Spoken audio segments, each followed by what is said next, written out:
1994. What a year to be a senior in high school.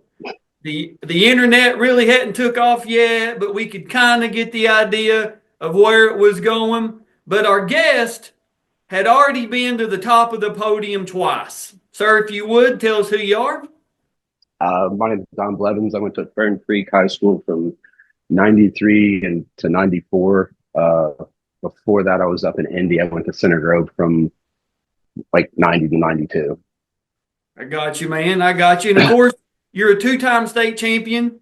1993, 152 pounds. And 93, you also won the Most Outstanding Wrestler Award. As of this filming, we have not been able to find the 93 video. We don't know why. The 93 video is eluding us. We have the 91, 92, and 94 to 99. But those elusive 1990 and 93 videos, man, we can't seem to find them. We know they're out there. We just got to get the right person looking. But well, hopefully somebody can dig them up. Hopefully, and I'd love to do your 93 video. We have a lot of people from 93 wanting to do their video when we find it. But you win the Most Outstanding Wrestler Award your first year in Kentucky. We'll talk about all that. But this is your 1994 video. So, Don, man, for the people that don't know, how do you get into wrestling? How do you find it? And then what brings you to Kentucky from Indiana? Okay, so the wrestling aspect of it. To be honest, I come from a football family. Nobody in my family wrestled. I didn't know anything about wrestling until I was in middle school, and I saw dudes running the hallways, and they looked miserable. And I was like, well, I was just curious as to what's going on with that, because I played football. I thought I was a badass. I quickly found out that's not the case at all. So I went in the wrestling room and got my ass handed to me, like pretty hardcore, and then just fell in love with it. And after that, like I checked out every library book I could find that had wrestling in it. And then I would just practice stuff I saw in books and everything else. Because up there, they only had folk style, really. The freestyle thing wasn't big in the area that I was in. And yeah, I got bit by the bug. And my freshman year of high school, when the football season was over, I weighed about 190 pounds. And I cut from that to 145 and wrestled varsity. And then basically I just stayed at 145, 152 for the rest of my wrestling career. My senior year, I wrestled 160 most of the year, but I was weighing in at like 155 at all the places and tournaments. So I waited until the state tournament to drop down to 152 because I just didn't want to cut weight. I understand. That's cool.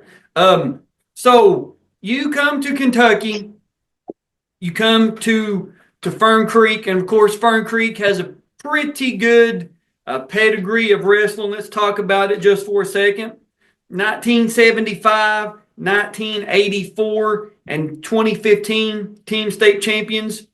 And as of this filming, this is March 16, 2025. They have 37 individual state champions. That's fourth overall in the state. And you account for those. Go ahead. I'm sorry. Oh, no, I just said I said I did not know that. Yep. Yeah, 37 overall. And the Fern Creek program is in pretty good hands as of this filming. Cole Dodd is their coach, good friend of the channel. His review videos on. And he's a 2015 state champion. Was a member of Fern Creek's 2015 team state champions. Wrestled in college. He's doing a lot of great things. They had a young lady win the first heavyweight state champion for girls wrestling last year, Gabby Wilson. She was an absolute animal, man. I mean, she was a absolute monster. They'll look back on her in a few years and be like, she was an animal. I mean, that's the only thing you can say. She was a beast.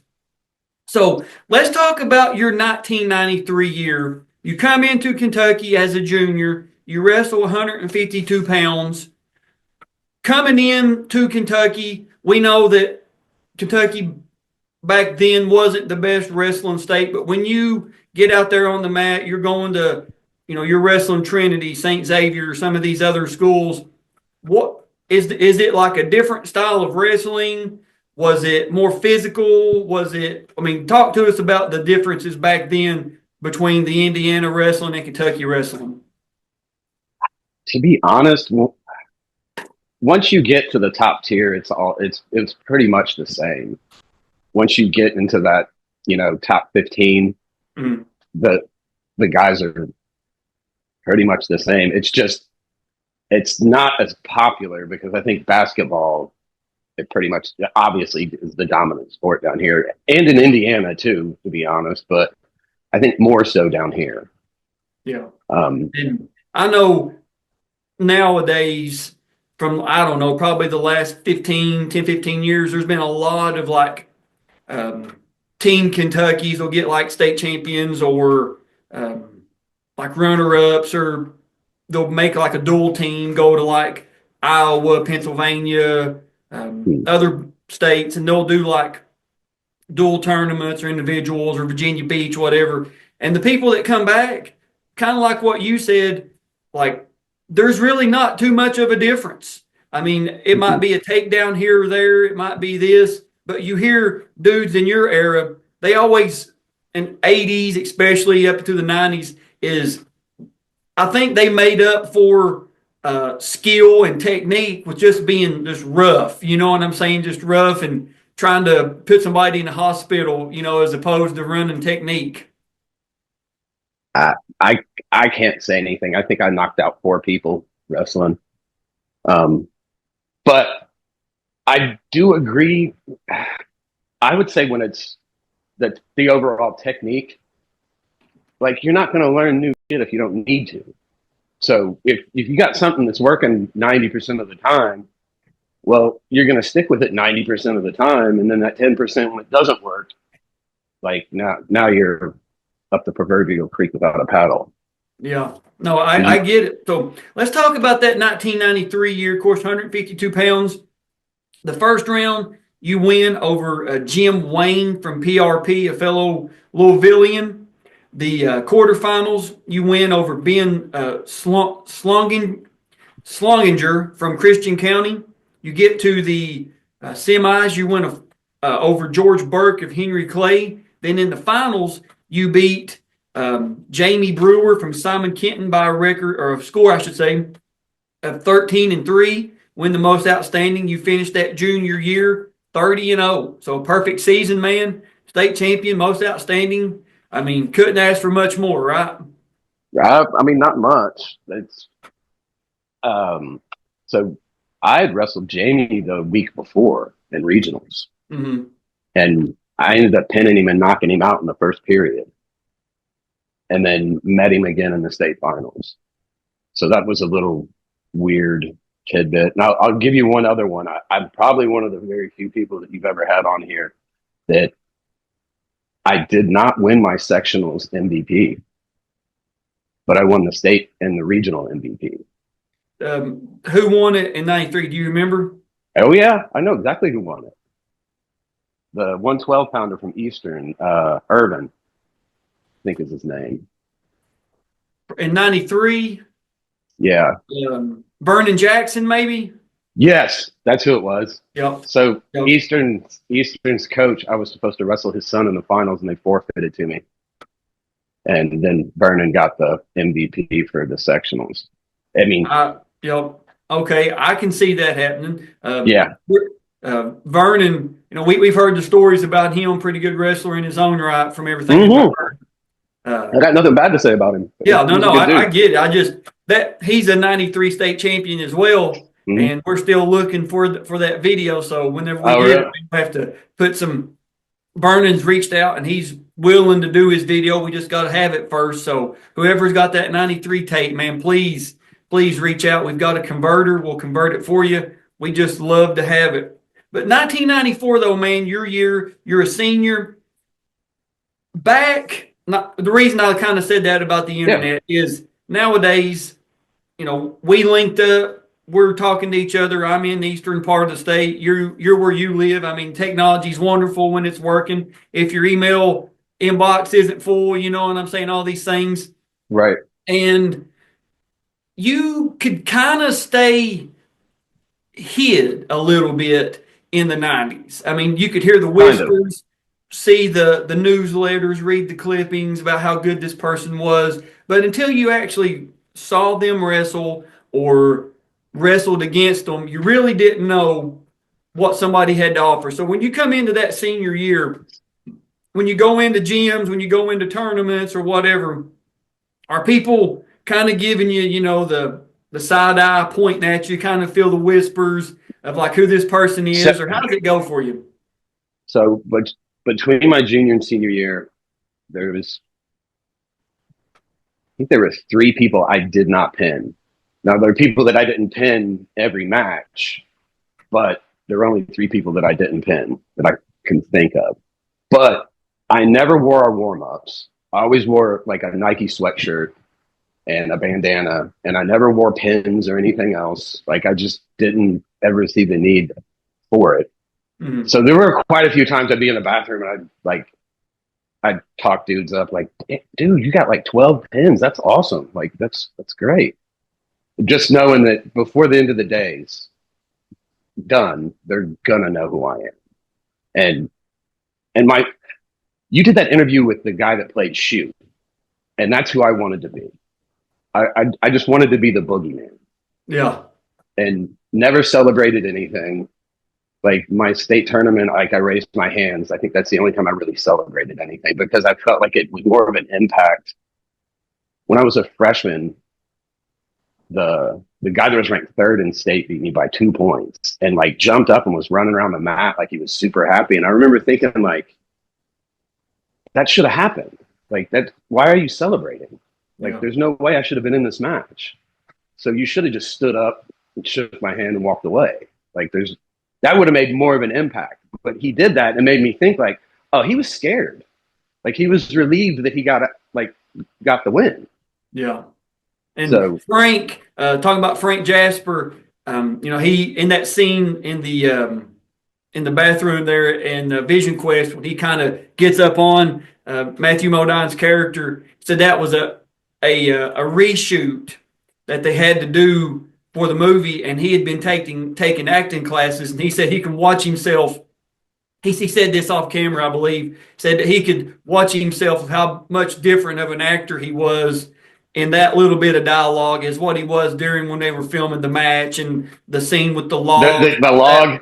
And he said that he'd been about, I think, 6-8 months done with shooting, and he'd been taking acting classes, and he had learned how to, you're a bleeder, and I like to see blood and all that. And I was like, that's a good analogy, a good comparison.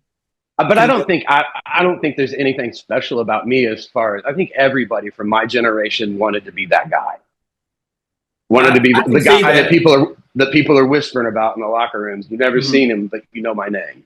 And I can completely understand that. And I think most of the guys were like that. And that movie and that character, whether it's Shoot, whether it's Loudon Swain, whatever, the roots of that movie is going to be in the wrestling culture forever. It was Madonna was in it before she was famous. Oh yeah, and Madonna, like he said. Yeah. I asked him if he got to meet Madonna, and he was like, "No, that was a scene that I wasn't a part of." I was like, "What are the odds? The biggest pop singer in the world." But ever. She wasn't anybody then though. Like yeah, she exactly. was like I think the next year she really broke out. God, I'm showing my age. And I wasn't even a Madonna fan. Sorry, go ahead. Frank said in between when Madonna filmed that scene and that song was in the movie in 80, I believe it was 84, to when it was released in 85, she had just exploded. Just boom. And he credits, I can't remember if he said if it was the casting director or the director that saw her and was like, we need you for this movie. And she agreed. And in between the wrapping of the production and the release, she becomes, Michael Jackson, the as big as Michael Jackson, or not bigger. But man, in 1994, 152 pounds, you're a senior. Let's talk about your bracket. You start off the state tournament with a fall over Sam Sharrow from Franklin County. Now, it doesn't have the time, it just has pin. Do you remember much about that match? I don't remember. There's only one match from that day I remember, I and got it's you. not the state finals match. Yep. Oh, and we're getting ready to talk about it here just in I'm a second. sure. In the quarters, you win a fall over John Elliott from Western, a fellow Louisville school. Win that by fall as well. You get to the semis, and I know this is the one you want to talk about. You win now listen to this, fans, because overtime is a whole lot different then than what it is now. You wrestle Wesley Gray from Caldwell County. You got the match ends with a 3-3 tie. Then you win with a 2-0 decision in overtime. So talk to us about that match, man. What do you remember? How did it go? There just wasn't a whole lot of engagement as far as in the first period. I I caught a cradle and I just got a little too carried away with it, and he ended up getting a reverse before I got a takedown. So he got two on that, but I don't. To me, I don't consider that a takedown. As far as like he didn't shoot on me and take me down. That's just the way I had him in a side cradle, and I went to turn it, and he slipped out and ended up on my back. And then the rest of the match was just, it was kind of boring. And yeah, like it was, he did a good job of not letting me do anything. Mm-hmm. And then tied it and then took him down like, I don't know, probably 20 or 30 seconds into the overtime. I got you. I get it. And of course, Wesley, his review videos on the channel, 1995 state champion, 160 pounds. And his son won in 2018 the state champion as well. So once you get done with this, you're going to go back and check out their matches because they both give great interviews.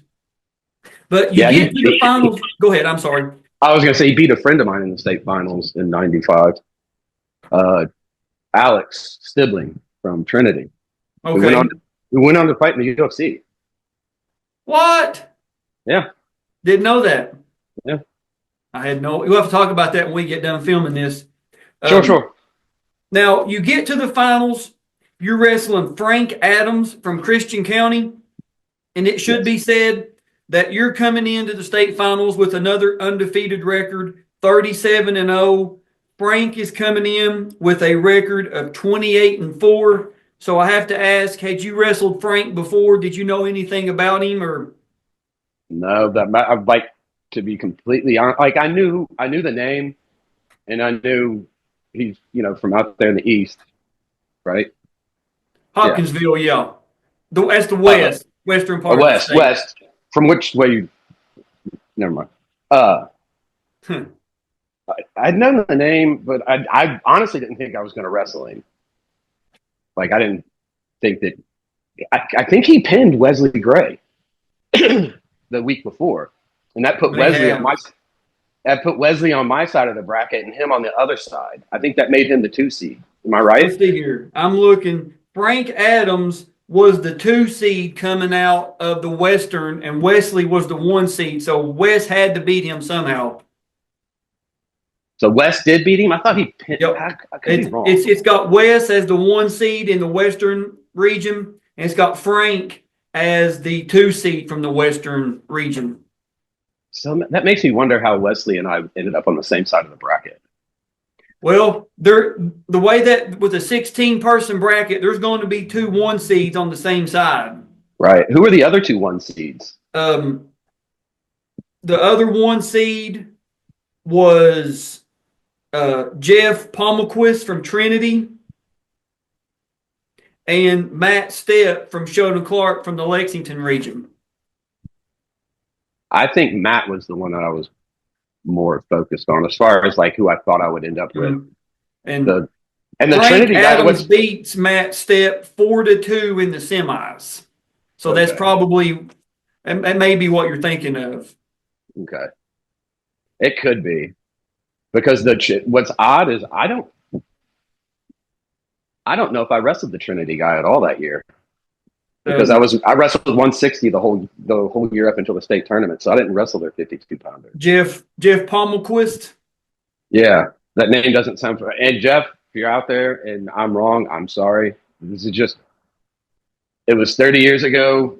I spent 7.5 years of my life in the Middle East after that. But so this is like me talking about a whole different. Yeah, no, hey, and that's something about getting out and going to meets or state tournaments or whatever and seeing dudes is seeing people that we've mentioned in brackets or who they wrestled, and dudes always will come up and be like, oh yeah, man, me and that guy wrestled at, the Jefferson County Invitational and, yada, yada, yada. And I was sick and he beat me. So I promise that you're not the first person to not remember a match. I swear to you that's the way it goes. Now, this is your second time. Go ahead. I'm sorry.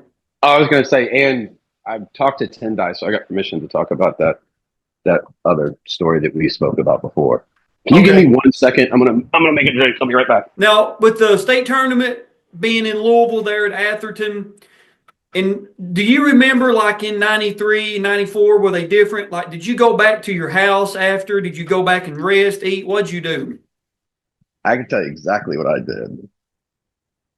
Myself and a guy from East Hardin, I can't think of his name, and I'm sorry, dude, that I can't think of your name. So I don't think I've seen you since then. Somehow he and I ended up going to see Beverly Hills Cop 3 in between sessions because we both won in the morning. Well, no, he was on Wrestlebacks. Maybe this was the day before because I think he placed like 4th or 5th. So he wouldn't have been in the same grouping as me. But one of those days we went and saw Beverly Hills Cop 3 and not money well spent, I would say. Yeah, that might be the dud of the Beverly Hills. Oh, that was a money grab for sure. Oh yeah, Axel Foley, he had to pay him somehow, you know what I mean? Mm-hmm. So, but I guess the question, because we've asked, a lot of guys from the Louisville area, Oldham County area, they said they went home, took a shower at their own house, took a nap in their own bed, ate, mom or grandma or sister, somebody fixed them a big thing of pasta or lasagna, something. Did you do anything like that either year? Do you remember? No, I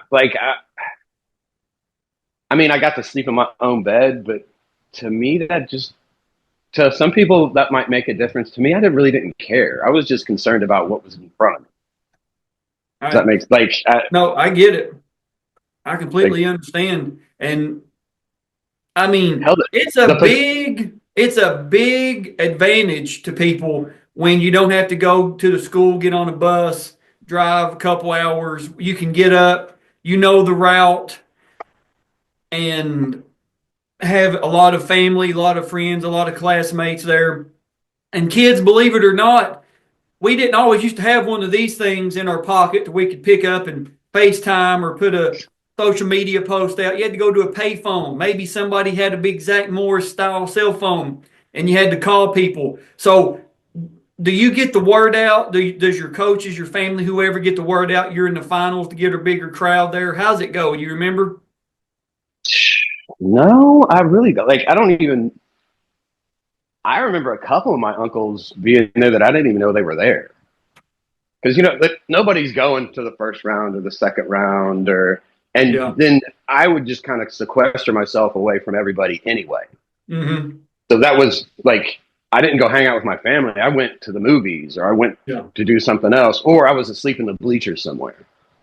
I get it. I completely understand. So up until a few days ago, now normally I don't send the videos out to people. I do like a little 5-second teaser, a little shot or whatever, because I want a genuine reaction. But you kind of have a little bit, like you said, you spent, was it 7 years in the Middle East? Yeah, I was in the Navy for 20, and then when I retired, I did contracting work out of the embassy in Baghdad for about 4 years. I got you. So your situation is a little bit different. I'm sympathetic to the veterans cause, and I post. Give you the copy of the video, and we'll talk about your initial reactions seeing it for the first time after all these years. But we're going to pull it up here, and we are going to go back. Such a 1990s era graphic. I mean, It really is. You just want to jump into it and be like, I'm back in 1994. This is so just stock footage here. So you didn't do this. This is somebody else did this? Yeah, this is the original 1994, like just ordering it, I guess, if you would, out of the KHSAA program or going like to a movie store and buying it. This was what was on the video. I had nothing to do with the graphics. I didn't even know these existed. I thought you did this. That's no, cool. These graphics were how the 1994 video came. So, man, we've talked enough about it. Let's go watch it. All right, let's watch it.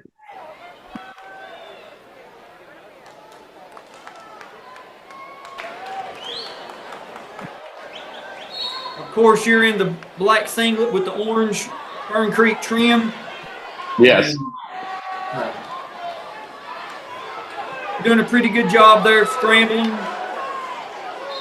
And I will say to our fans, the out of bounds rule is a whole lot different back then than what it is now.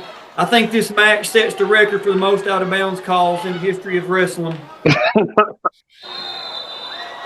And you can tell right out of the gate, man, you're wanting to try to bully your opponent. You're wanting to physically dominate them right out of the gate. So what was our go-to takedowns? What are we looking to do here? I had about 3, and I like to chain wrestle a lot. So I'd hit a low single a lot of times, and if I didn't get that, I'd change to a double, and then I'd go back to a high crotch. So they were all 3 of them were coming. If you stopped the first one, I was going to the next one. I got you. But with him, he just, not for lack of a better term, he just kind of ran from me most of the match. Mm-hmm. I think about right here, not for nothing, is when he kind of knew like he's in trouble. Yeah. And it should be said that the referee in this match, the gentleman right there bending down, that's Alan Martin. I know Alan. Yep, he was a 1970 state champion for Western. Hey, Alex, I'll do you one better. He went to high school with my dad. Oh, did he really? Yeah. Wow. All right, so you're doing a really good job of keeping him broke down on the mat. Like you said, he's really trying to create distance, which is what you should do if you're down like that. But he's not, to me, it's not looking like he's making any effort to like create any offense. And that's why I kind of shoot the ref a look, I think, at some point, because I'm like, you're not going to call stalling? He's not really doing anything. Mm-hmm. He's getting up and he's crawling to the edge of the mat, and he keeps trying to hit that switch right on the edge of the mat. And if he didn't get it the first time, he's not going to get it. Right. You've done a couple lifts like that through the crotch. Is that just something you were good at or just felt comfortable doing? It just, honestly, it was whatever you're going to give me, I'm going to take it. Whatever the easiest thing is. And I knew he was going to stand up and turn his hips into it. Now, and at that point, I'll just pick him up. There's a woman here on the edge of the mat clapping. Is that some of your family? No, I don't know any of them. Okay, because she was really into it, and I'm like, I wonder if that's some of his family. I got some weird stories. I had a lady steal my headgear once. I know she did. Well, at a tournament in Campbell County, and she literally, and my teammates can confirm this, she asked if I would wait till the second period to pin the guy, and she declined my headgear for me in the finals. Well, so you get another takedown there.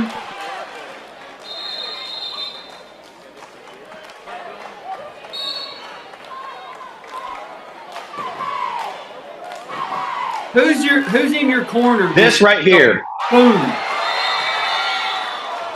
So that was the most intense, 5 seconds, because I knew if he would have called that an intentional slam, I would have lost the match. Yeah. Because he was not going to get back up. Yeah. Because the only thing that's wrestling. You know what I mean? Yeah. That's wrestling. Well, you can't see it from this angle, but my knee was down before he hit the mat. So he gets the escape there. Back neutral. Yeah. Well, I think I started to let him up because I realized, like, he's not giving me anything to, like, he's not engaging. Right. And now he's just desperate. Mm-hmm. And Frank, I don't know you, buddy. I'm sure you're an awesome guy. I'm just going off of what I see from 30 years ago that I'm looking at right now. Yeah, we have a lot of Christian County fans, coaches, state champions on our channel. A lot of people on our social media. So I'm sure somebody, if Frank is still with us, I don't know. I didn't reach out, but I'm sure he'll watch this. Did he take neutral right there? Do you remember? Oh, yeah.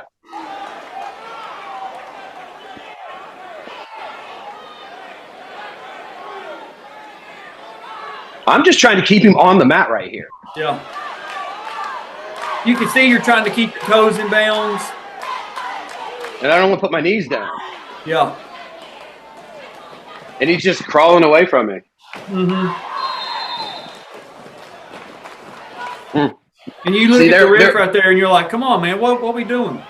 If you go back, because I do it a few times. Yeah, optional start. You cut him, and I don't think I've seen the first stalling call made. No, I don't think he got called. Get another takedown, and like you said, there's that reversal. He tried again on the edge of the mat. Mm-hmm. That little switch. Mm-hmm. He was. I'll give him that. I mean, he was fast and he was strong.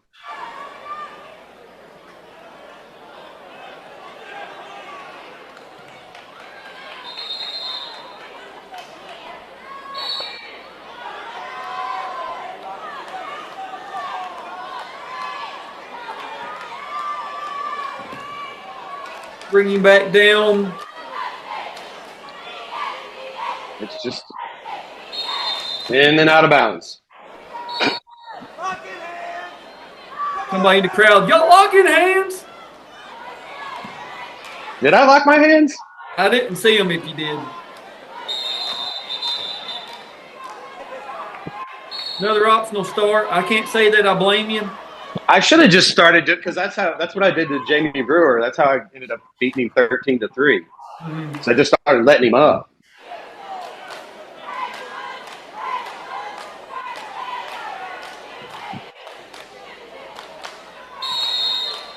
Now, I think right there was the first stalling call of the match.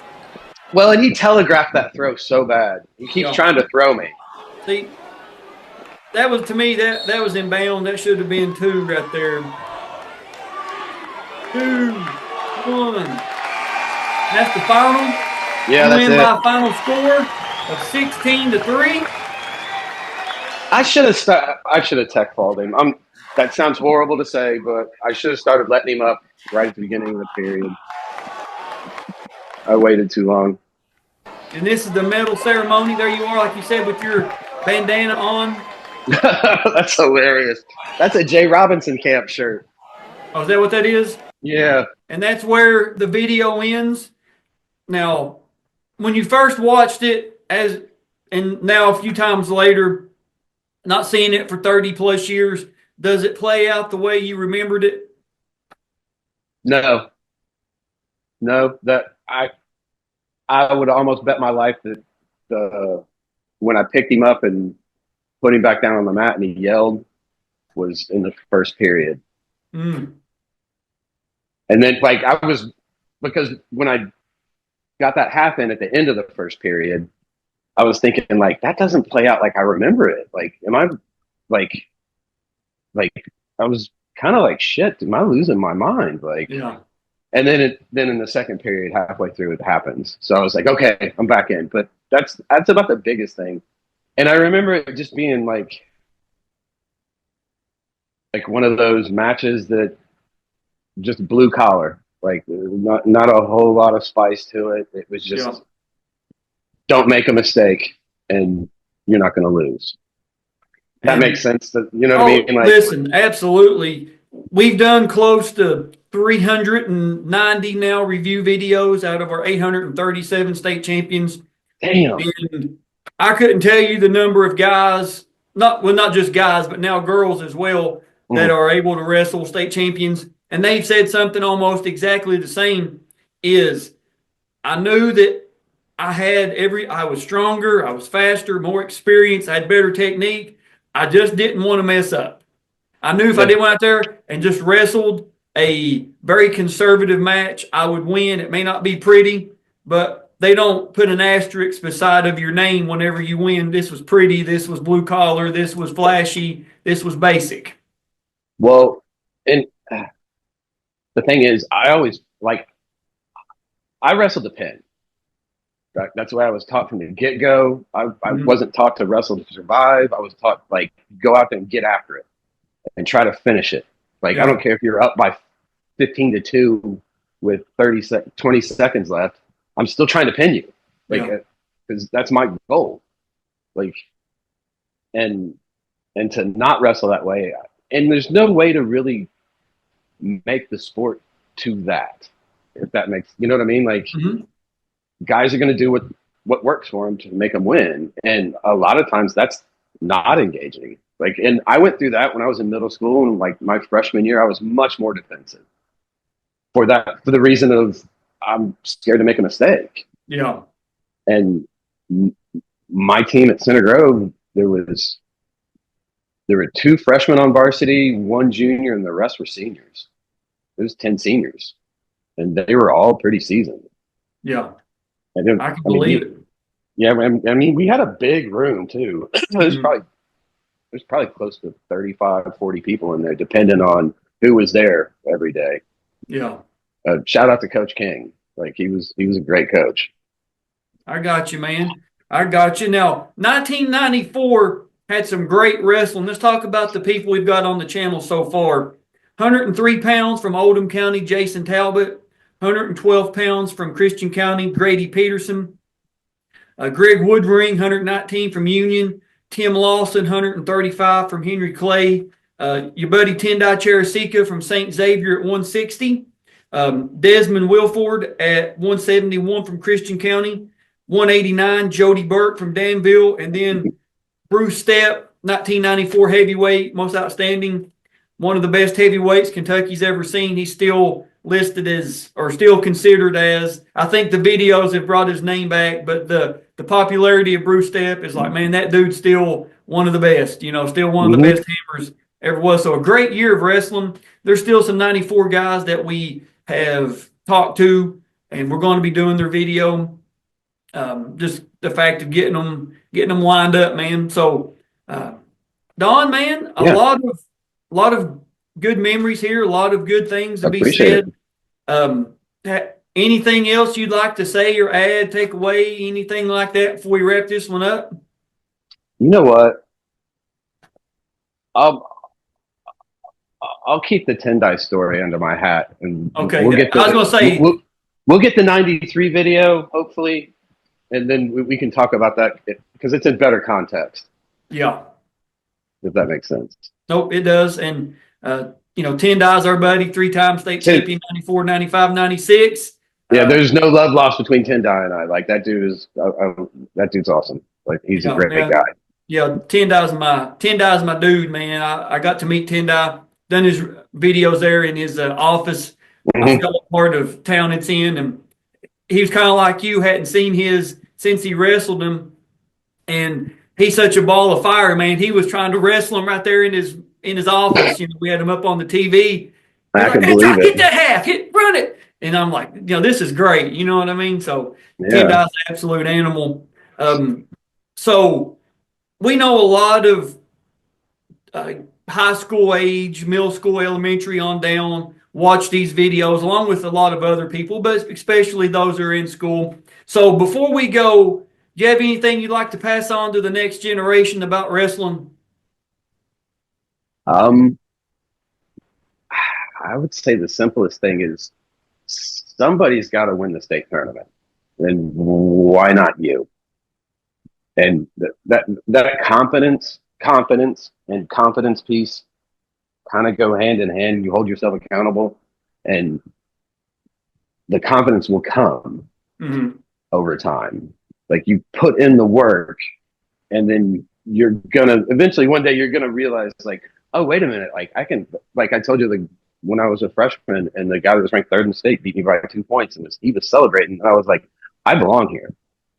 Like, I'm planting my flag. I belong here. And now it was a perfect suit for us moving down here to Louisville, because my extended family's all from Louisville. And my dad got like a work from home kind of situation. My shout out to my dad. He's a super nerd. Like, that dude could probably coach a wrestling team now and didn't know a damn thing about wrestling when I started. And another weird story. So I cut all that weight my freshman year to wrestle. My sophomore year, I went back out to two-a-days, and the football coach was like, he wanted me to put on like 40 pounds. He wanted me to get back up to be able to play on defensive line. And I was like, I don't even want to do this. I was over football so much because like wrestling had consumed me. And I realized, like, this is my ticket. This is what I'm really, really good at. And it sounds conceited, but it's just what was in my head at the time. And I came home, and my dad's sitting there, and he's like, how'd it go? I was like, Dad, I don't think this is for me anymore. I was like, they want me to put weight on, and it took me forever, and it was a grind to cut all that weight off. Right. And he just sat there for a second. He looked at me and he goes, all right, well, win state, I guess. And it was a throwaway line from him, but it meant something to me. It gave me that extra little shove, and not that I needed a whole lot, but it was just a little push, I would say. Hey, man, I get it, and it worked for you. So like you said, it may have been a throwaway line for him, but it motivated you and completely changed the course of your life. So it did. So Don, man, I appreciate you doing this. I really do. It's been a long time trying to get up with you and get this done. And we finally got it. New refrigerator and all, man. Yeah. We'll leave that story just between us. There's a new refrigerator involved in the Blevins household. Maya, come here. Uh-oh. Who we got here? There's Maya. She's been sitting here the whole time. We're just trying to figure out, like, what's going on. I got you. With me talking to somebody, because she can't hear anything. So she's been sitting there the whole time, just staring, like, trying to figure out what's going on. So I figured she could at least get a little bit of camera time. Yeah, no, that's cool. Glad that you were able to include her. So I believe with the display of the dog, I think we're going to wrap this one up. Thank you all for watching. Thank you, Don, man, for doing this. Really appreciate it. We will see you guys and girls on the mats.